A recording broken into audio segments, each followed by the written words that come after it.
would appear that the theory of infinite velocity is correct. It may be possible to occupy every point in the universe. Wake up, Lieutenant! So welcome, guys. Welcome to the worst Voyager episode of all time. Star Trek Voyager episode, maybe or maybe not. But for our video, we're going to talk the movie, The Fly, and then Threshold Voyager. That's David Cronenberg's The Fly. The classic's great, but the comparison between The Fly and The Threshold, the dark horror of sci-fi both, right? Yes, Threshold. The very name starts to trigger people. It's that Voyager episode, which gets a lot of hate. And while I don't love it, I do admire its construction. And I like it, actually. I watch it. I do love the dark sci-fi, the dark sci-fi and even horror that we experience through Tom Paris as he succumbs to, right, infinite speed after Warp 10. What comes after Warp 10? Horror. Dark sci-fi horror and weirdness. All right, so Threshold. Tom Paris mutates because he becomes the first human to travel faster than Warp 10.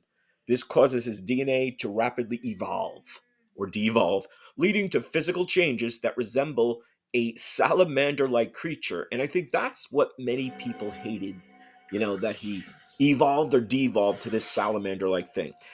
Okay, this extreme stress of the transwarp accelerates his evolutionary process and the unnatural rate and resulting in mutations. Now, this is what the doctor, good old holographic holodoc, says, right?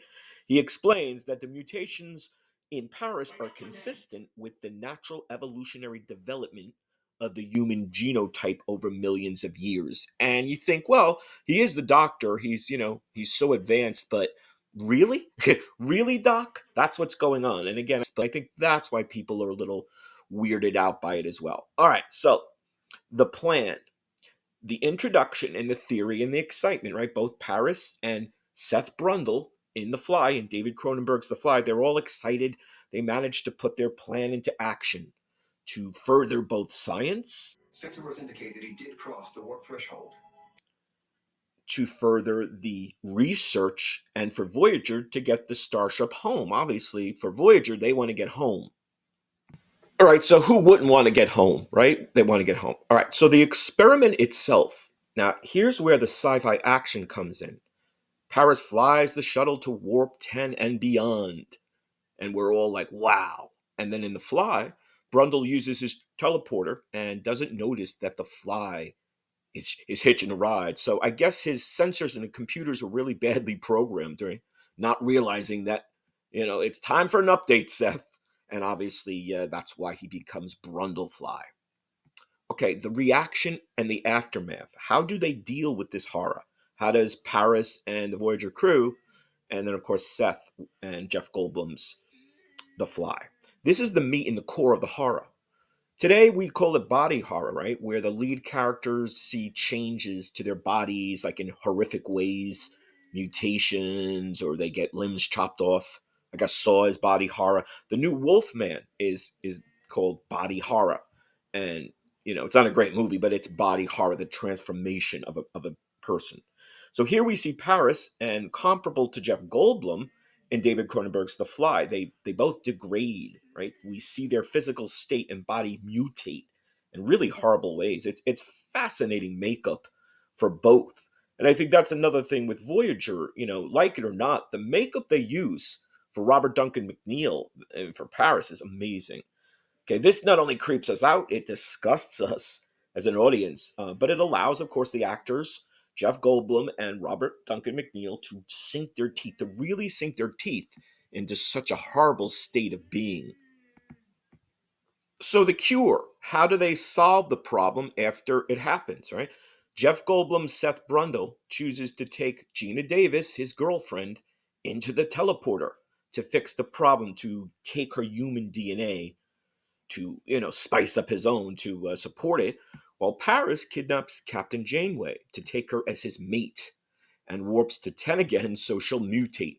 And then they'll go live happily ever after on a planet as salamanders with their little cute salamander babies. Now, for sure, this is where the episode leaves everyone cold. And I'll admit it's pretty dopey in ways, but it's so ambitious, and weird. And so for that, it continues that transition, right? Or rather, the tradition of shocking, twisted, weird horror.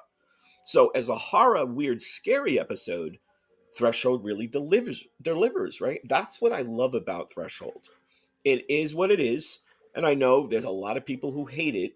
I admire it for all that great scare and weirdness. It does fall apart for me at the end, logical ways. I mean, he's evolving. He's supposed to be evolving millions of years, so that's what we're going to be in millions of years, salamanders. So that's slithering around on a planet, fucking Janeway with his salamander babies. So that, but they're cute and cool in one way. So all right, but we can't leave here, right? Without. Oh, and they made actually a mutated Paris doll. They made a Threshold mutated Paris doll. I've seen it in stores. It's pretty neat. So that alone is a landmark. So we can't leave now, right? And say goodbye without talking about Tuvix, right? That episode, Tuvix. We can't ignore Tuvix and how much it was a direct parallel to the classic Fly when they melded two life forms into one new entity. All right. So great episode in so many ways. It's a real moral and ethical dilemma because at the end, of course, Janeway orders Tuvix to go back to being Tuvok and Neelix. So now some people say that the new life form Tuvix is killed by Captain Janeway and that Tuvix isn't given a chance to live and to prosper, right, as a new humanoid being. I say you may argue that Janeway's decision, though, is freeing, right? She's liberating. She's taking these two life forms, which were created naturally, and they were independent for many decades as Tuvok and as Neelix, and now she's splitting them back to what nature intended. So the doctor seems to think that Tuvix can be fine and Tuvix will be healthy. But I was thinking, right, what if down the road that changes? What if Tuvix's health declines and say it, develops a further sort of mutation or damaging factor, which would necessitate the reversal of his creation, right? So we've got this new life form, Tuvix, and the doctor says, "Oh, he's fine, I guess." He's only been around what, a couple weeks, maybe a month or two, and so what happens many months, many moons, and years down the road? You don't know, and naturally, Tuvok, and Neelix were two independent life forms, and they deserve to be once more. That's how I look at it. What do you think? But in terms, of course, of Threshold, that's one of the weirdest, twistiest, scary, and it shares many parallels with The Fly. So what do you think? Give us your thoughts. Do you like Threshold or not? Maybe you like The Fly, but you don't like Threshold. I like them both. Hope you're enjoying. Hope you're subscribing. See you soon.